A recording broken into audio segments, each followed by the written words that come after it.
kuvuga ijambo ry'Imana rirahambaye. Ntihazogira abantu bareka gukora ngo Imana izobasanga aho baryamye. Bantu b'Imana, mumenye neza ibibazo birahari, amagaragazwa arahari, ingorane zirahari, ariko mwebwe mushikame kandi hagarara neza ku musi wawe.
Ndabaramukije mwese mu izina rya Kristo Yesu Umwami.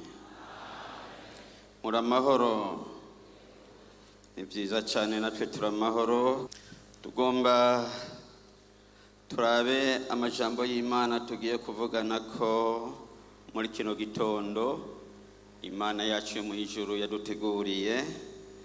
Dusome mu cete umusavyi w'Imana Paulo yandikiye Abanyefeso abariho turaba amajambo y'Imana. Arabo hava bimvira ati mbega none ko atatanze intasho bimeze gute? Ibyo byose birimwo mu ijambo ry'Imana. Dusome mu gice cya 6 duhere ku murongo wa 10 turamanuka hepfo gatoya ku murongo ugira 10 na kangahe twaza kubabwira. Igice cya 6 ku murongo wa 10 havuga ngo ibisigaye muremeshereje mu mwami wacu no mu bushobozi bwiwe bwinshi. Mwambare ibigwanisha byose vy'Imana kugira ngo mushobore guhagarara mudatsinzwe n'ubugunge bwa Satani. Kuko abo tunigana atari inyama n'amaraso, ariko tunigana n'abakuru n'abafise ububasha n'abaganza iyi si y'umuzimagiza n'impwe mumbi z'ahantu ho mu ijuru. Kubw'ivyo mwakire ibigwanisha byose vy'Imana kugira ngo mushobore kudatsindwa ku musi mubi. Imana yacu nidufashe. Imana nidufashe. N'aya majambo y'Imana dusomye hano tubonye mu ijambo ry'Imana. Umusavyi w'Imana Paulo ariko arashinga intahe, ariko aravuga ibyo yabonye mu bubasha bw'Imana, ariko aravuga ibyo yabonye mu bushobozi bw'Imana.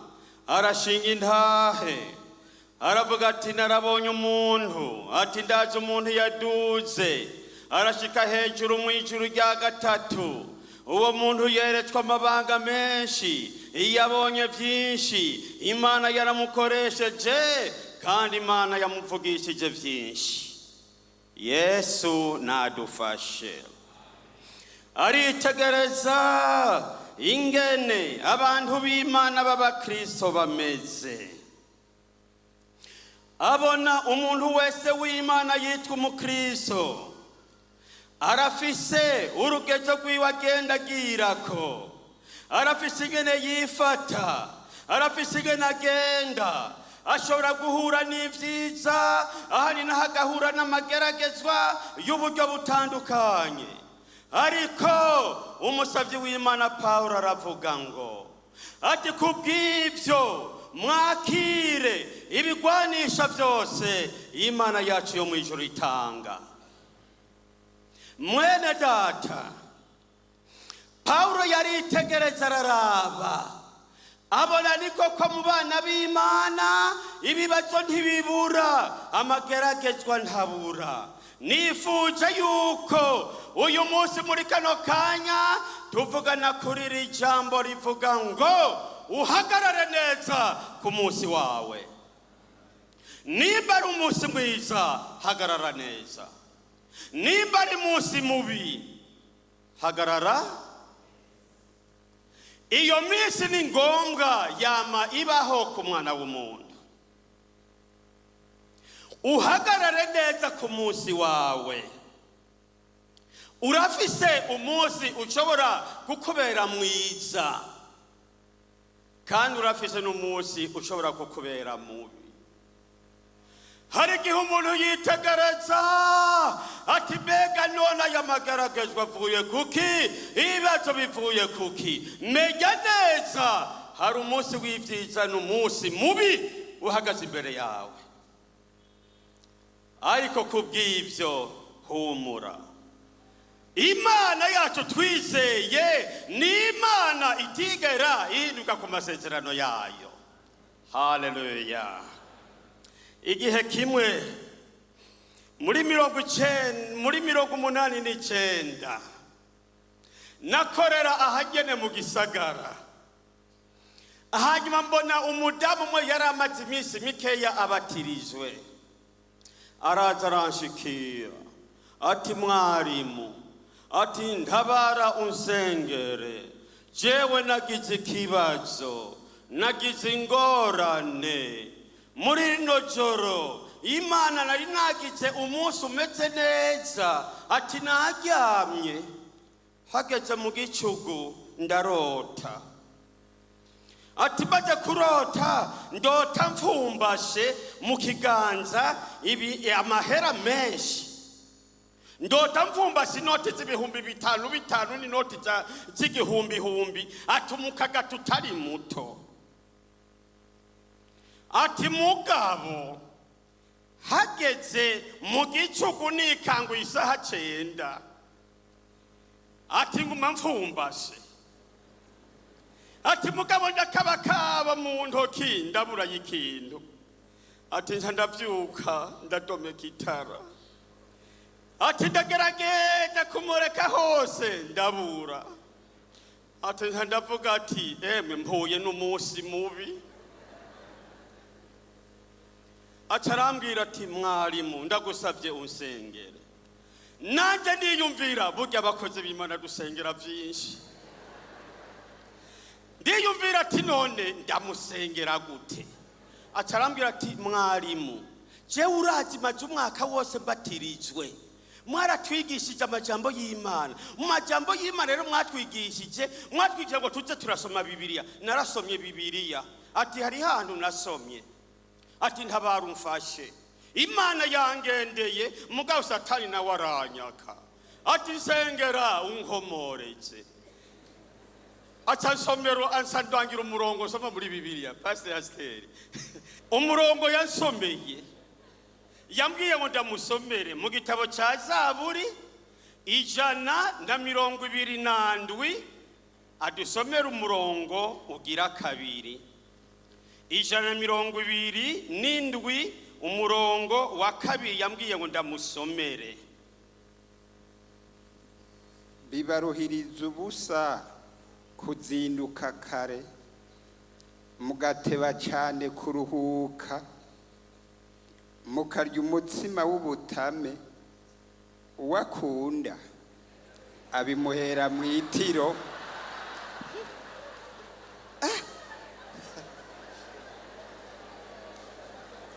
Yo emwe burya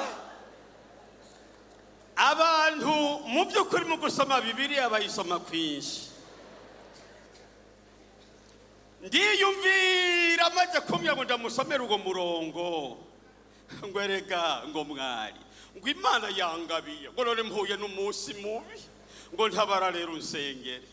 amaze kubona musomera uwo murongo yari yarawusomye ngo w'Imana ikunda ngo ntiyirirwa aratama ngo ntaza muri byinshi ngo aragenda gusa ngo gasinzira ngo mugabo jewe ngivyo nabikoze ngo mugabo nahuye n'umunsi mubi. Ndibaza boga ijambo ry'Imana rirahambaye, ntihazogira abantu bareka gukora ngo Imana izobasanga aho baryamye. Oya, ariko reka tubandanye ku ijambo ndiko ndavuga. Paulo aritegereza arababwira ati bantu b'Imana mumenye neza ibibazo birahari, amagaragazwa arahari, ingorane zirahari, ariko mwebwe mushikame kandi hagarara neza ku munsi wawe. Yesu nashimwe. Guhagarara neza, umuntu agahagarara neza ku munsi wiwe. Sinzibagira, reka ndabivuge ntacyo reka ndabivuge. Hari umunsi wambereye mubi, n'umunsi bampamagara nicaye mu rusengero ngo nsengegwe kuba umuvugabutumwa. Mutama wanje aherutse kwitaba Imana hano Rameki, yaraturongoye. Hanyuma hengera ku munsi wa kabiri dutangura igikorane. Madame nawe tukigira ubukwe yaribungenze imbanyi ya mbere iravayo, umwana arapfa. Yibungenze inda igira kabiri, hanyuma igeze kuvuka igikorane gica kiratangura mu bwiriza bwacu. Ku munsi wa kabiri turagenda turasenga, ku munsi wa gatatu dusubirayo. Dusohotse nza numva inkuru ati madame wawe yari hariya kwa muganga, none yabyaye umwana yaciye apfa. Hanyuma buraca kuwa gatanu turabandanya igikorane. Kuwa Mungu nza numva aho nicaye nkigandaye, madame nawe araryamye ku gisegure muhira, yari yamaze kuva kwa muganga. Nza numva ngo nuje ngo ubaye umuvugabutumwa. Ndiyumvira none jewe nza guhaguruka gute? Ndi ku kigandaro mfise umubaro, mfise akabonge, umudamu wanje afise ingorane, aragwaye. Ndavyiyumvira mvuze none ibi bintu nibiki? Uwo munsi naho abandi mu gusengerwa bavuga ngo niraha, bakagenda banezerewe, jewe mu by'ukuri wabereye umunsi w'igitangaza. Ndahaguruka baransengera, bansengeye hajya mugabo ngira ibahati, nari mfise mwarimu ku rusengero rwacu, twari dufise umwarimu yatubwira ijambo ry'Imana.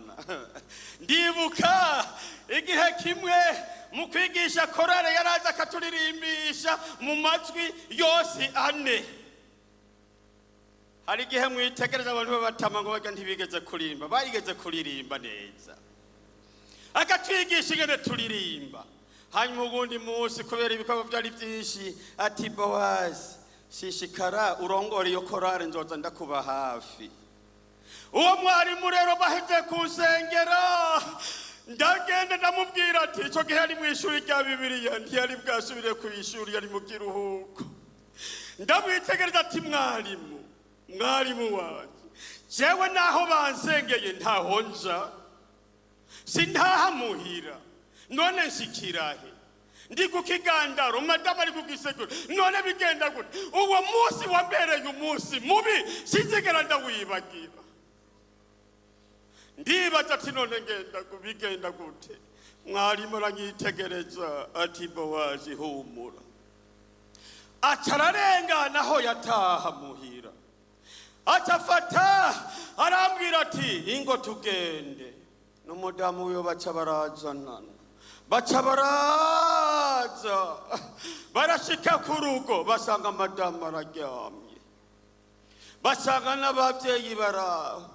Aranyitegereza mwarimu wanje ati none bigenda gute? Mugaca arambwira ati humura, Imana mwizeye, iy'Imana nyene ntiyigera ihinduka, mugume gusa ku masezerano yayo. Ndavuga ati amina. Acaraza madamu aryamye ngaho, naje ndamwegera ati ngira ndabasengere. Aradusengera, mwarimu wanje aradusengera, hanyuma dusengeye aravuga amajambo ndayibuka ngo Mana, ngo aba bantu ndabasengeye ngo baze bavyare ngo abana benshi. Hanyuma ico gihe hari mu kwezi kw'icenda, adusengeye duca turaguma ngaho na madamu. Mugabo nkiyibuka ati uyu munsi wa mbere y'umunsi mubi, mugabo mwari mutoya humura. Arasenga, baje gusenga uko hahereye iminsi mikeya, umwaka utarahera gatoya, tuja turibaruka umwana w'umuhungu. Ati ryasengesho ngiryo. Arasubira haheze iminsi turibaruka umwana w'umukobwa, hahera iminsi turibaruka umwana w'umuhungu, hagira uko turibaruka umwana w'umukobwa, hagira uko turibaruka umwana w'umuhungu, hagira uko turibaruka umwana w'umukobwa.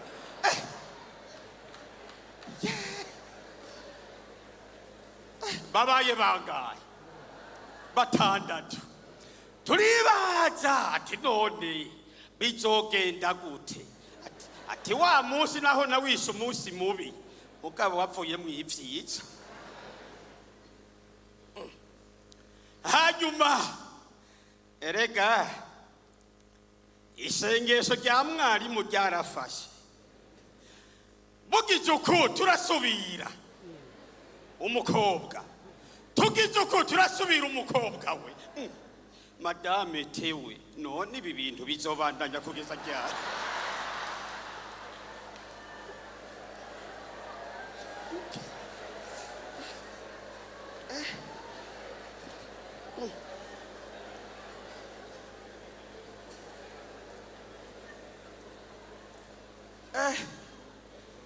Hanyuma ndamubwira ati none vyohagarara gute? Reka tuze tubanze tuzorondere wa mwarimu wacu yadusengera. Ati adusengere turabe ko vyohagarara. Mugabo ndiko ndavuga ku munsi, umunsi ushobora kuba mubi n'umushobora kuba mwiza. Yesu nashimwe. Hanyuma ndi mu bikorwa iyo ruguru, twapangagiye ko tuza kurondera mwarimu. Ndamubwira tewe harageze rero kumurondera ngo banzurorere gatoya. Kumbe mu minsi mikeya turibaruka. Tewe ndamubwira tewe tuza kurondera mwarimu. Biraga turabandanya ni kuri 10 nabo. Mwarimu turiyumvira amadame none ubu tugire dute? Tuza kumurondera cyangwa bigende gute? Ati mugabo wa munsi naho twari mwigeragezwa ligashengesho ryaje kuri urya munsi ryatubereye isengesho ryiza. Urya munsi warahindutse tubera umunsi mwiza. Bwana sifiwe. Wa mwarimu yadusengeye ivyo vyose. Ntawe ndida kubabwira nubaraha. Mwamaze kubyumva, erega n'uyu mwungere wa mbere.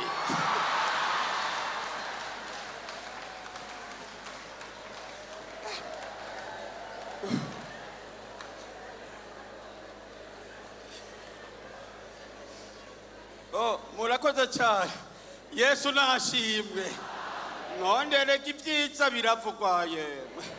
naho habaho iminsi mibi umuntu akagira umunsi mubi umunsi mwiza ntareka kuguvuga kandi gushinga intahe umuntu agashima Imana navyo birabereye mu bana b'Imana.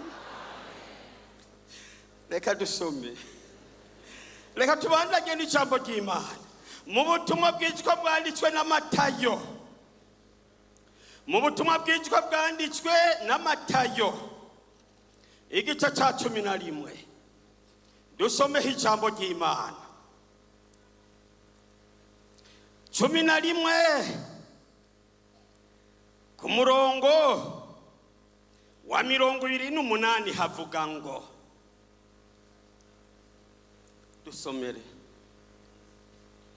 nyaruka.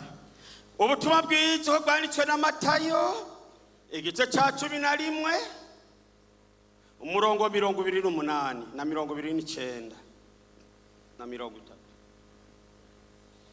Nimuze kuri jewe mwese abananiwe n'abaremerewe ndabaruhura, mwikoreze ingata yanje munyigireko, kuko ndumugwaneza niyoroheje mu mutima, namwe muzoronka uburuhukiro bw'imitima yanyu. Kuko ingata yanje itababaza n'umutwaro wanje uhahutse. Amen. Yesu nashimwe. Umviriza, umwami wacu Yesu Kristo nawe aritegereza araraba bandi ingene bagenda n'ingene bameze, atavuga mu buryo bubiri. Yesu arahamagara ati nimuze mwese abananiwe n'abaremerewe ndagira nte ndabaruhura. Abantu baraza baremerewe bakaza bagashikira Yesu. Yesu agahamagara ati nimuze abananiwe n'abaremerewe, ukatubona bariko baraza bashikira Yesu. Yesu akabitegereza ati wewe kuva uno munsi indwara yawe urayikize. Amena. Abandi bakaza bakamwitegereza bakagenda bagasenga ati Mana yanje, ati jewe raba amaze iminsi amashuri ndi nayo ariko nabuze akazi. Yesu akamwitegereza ati ndakuruhuye, genda akazi urakaronse. Abandi bakaza ati mwami waje Yesu, akagenda agasenga ati ndakeneye mwami kuja kubaka urwanje. Yesu akamwitegereza ati ibyo ndavyumvise, genda ndavyemeye, genda wubaka urwawe. Abana bakaza imbere yiwe ati mwami wanje erega ndakeneye uruvyaro. Yesu akamwitegereza aho ariko arasenga ati genda wibaruke kandi bizogenda neza. Muri iyi minsi, muri uyu mwaka nyene turimwo, twashingiye ubukwe mu 2009, ubukwe butatu.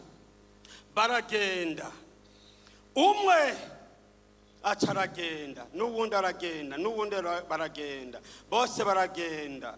Umwe haheze amezi 2 ndabona araje ati pastori ntabantu nsengere kugira ngo Imana ingirire neza inyibuke. Ndamubwira ati humura, Imana wizeye ni Imana, uwo Imana iramwibuka ubundi agumuko, n'uwa kabiri Imana iramwibuka ubundi agumuko.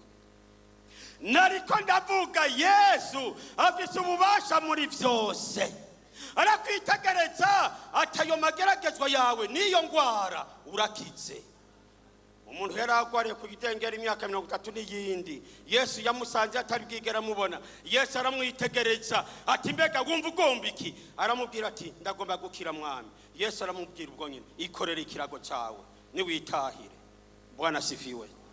Abayuda baramwitegereje, ye unire kugiye kwikorera ivyo bintu vy'intundurika ku munsi w'Isabato. Ngwereko wankizitse niwe yambwiye ngo nikorere. Ti sawa. Bamubaza ibibazo vyinshi ariko ati ntaco.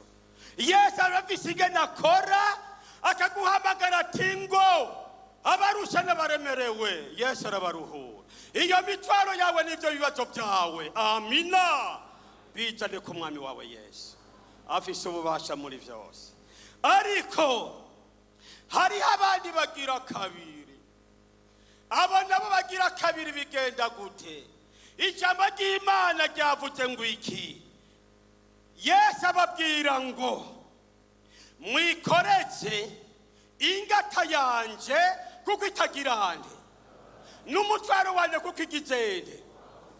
yesu acaja akabitegereza bariko baraza ati mwami wanje yesu ndafise ingorane ntabara. yesu akamwitegereza agaca afata ingata akayimushyira ku mutwe ati ngiyi ingata shyira ku mutwe, ingata yanje ndibabaza ntaco uzoba. akongera agafata ikintu cy'umutwaro nk'icyo nk'uwanzanira ico gitari akakinshirira ku mutwe ati yesu agaca amubwira ati ingata yanje ngiyi ndibabaza n'umutwaro wanje nguyu urahwahutse. usomye neza ha Bibiliya n'abantu babiri bamwe yesu yarababwiye ati nimujya kuri jewe ndabaruhura, ariko abandi acabaha ingata n'umutwaro ati nimugenda nivyo oye ingata yanje ntibabaza n'umutwaro wanje urahwahutse.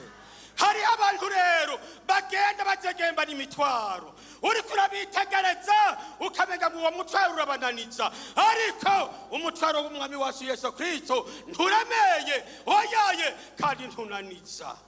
ingata yiwe nayo ntibabaza. yesu nashimwe.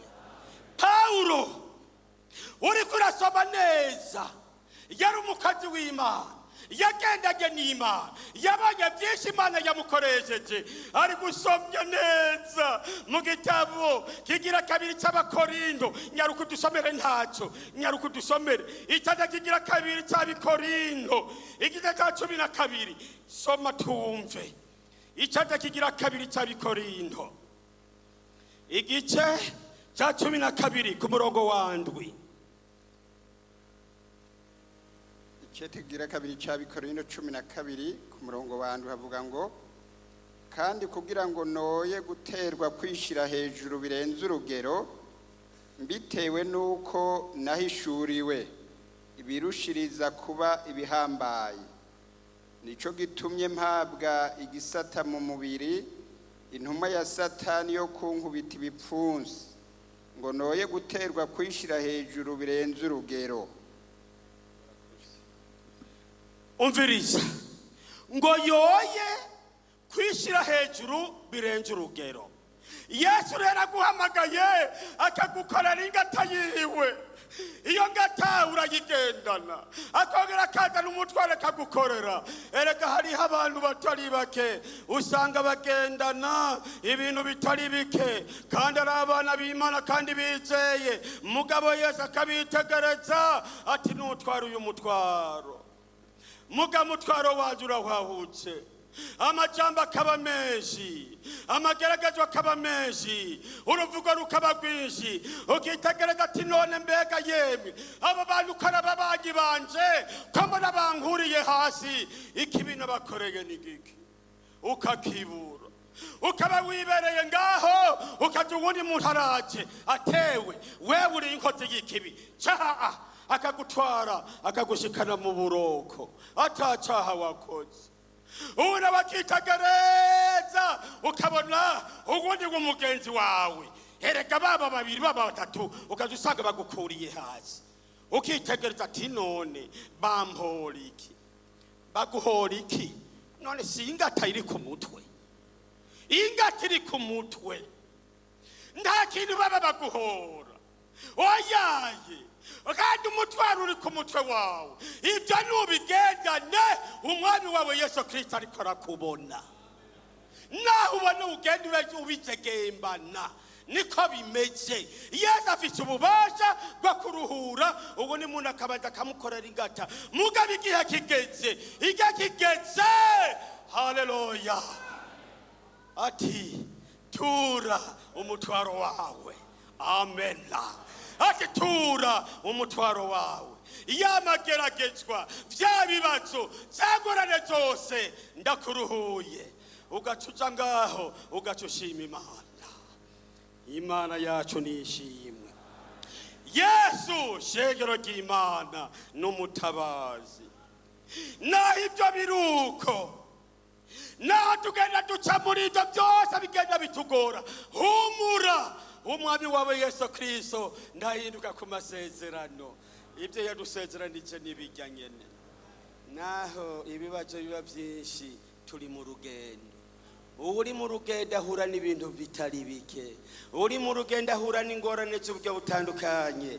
Ariko garuka dusomere mu gitabo cya Zaburi, ngomba mwene data ndakubwire icyo kuremesha kikagufasha niwahura n'umunsi mubi, niwahura n'umunsi mwiza urashima Imana, niwahura naho n'umunsi mubi ukabona umunsi mubi uhagaze imbere yawe ukaba wikoreye zanundurika z'amageragezwa n'ibibazo, humura. Hariho ihumure hano mu ijambo ry'Imana.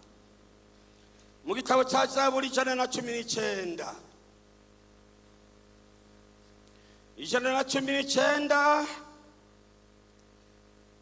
dusomeho ijambo ry'Imana.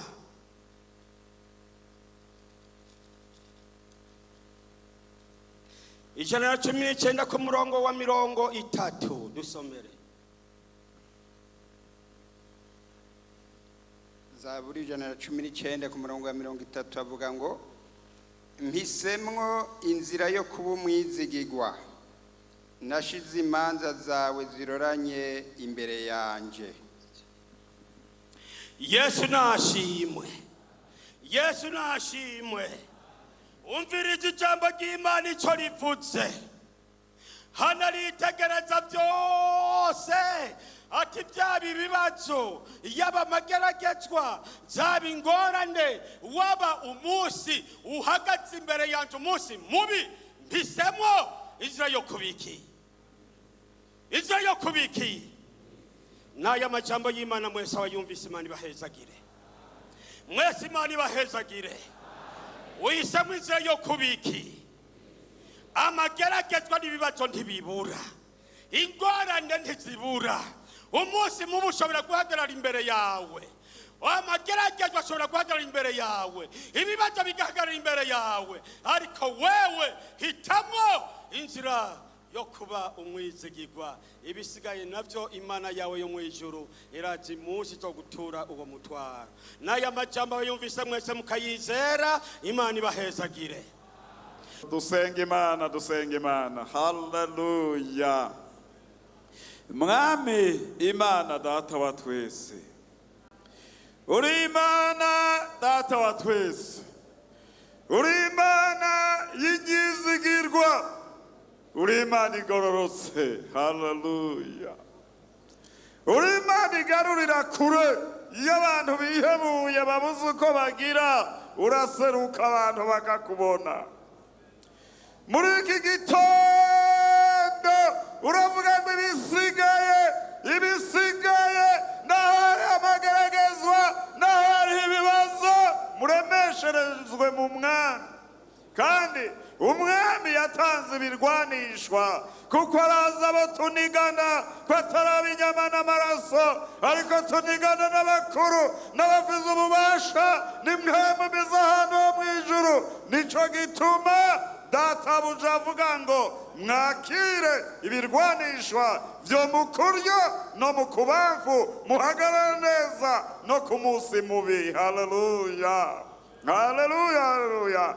Aba bantu bawe mwami, ijambo ryawe ryabashitseko. Umuntu wese yipimye muri iri jambo ryawe. Hariho ababuze uko bagira, hariho abafise imitwaro iremereye, hariho abafise imitwaro ibanyikiza, ariko ijambo ryawe ryihumura rivuze ngo nibaze bakira ingata yawe itababaza, kugira ngo imitwaro yawe ihwahuke, kugira ngo bashobore guhagarara no ku munsi mubi. Haleluya. Reka abantu bawe bakwizigire, reka abantu bawe bakwizere, reka abantu bawe bakwizere. Ku munsi wundi mwiza bazobona ibitangaza by'Imana kandi bazoshima Imana. Haleluya, haleluya. None rero Mana, imbabazi zawe kuri aba bantu, aho bidodomvye, aho bababaye, aho bavuze bitari byo, mu izina rya Yesu Kristo, reka abantu bawe bongere bakwizigire, nawe ubagirire imbabazi mu izina izina rya Yesu Kristo abantu bawe borohereze bongere bumva ukoroherwa bongere bumva kwishira no kwizana mu Mana ibyizigiro bigaruke. Haleluya. Ibihe byo gutanga inyishu zihumure bishike ku muntu wese akwizigiye. Humuriza abantu bawe, humuriza ishengero ryawe, ongera ubereke ko hari Imana, ubereke ko hari umukiza ashobora gutabara. Mana utabara abantu bawe, reka imbabazi zawe zisendanishe ku bantu bawe, reka abantu bawe bongere baruhuke, reka abantu bawe bongere boroherwe, reka abantu bawe bongere boroherwe, reka abantu bawe baruhuke.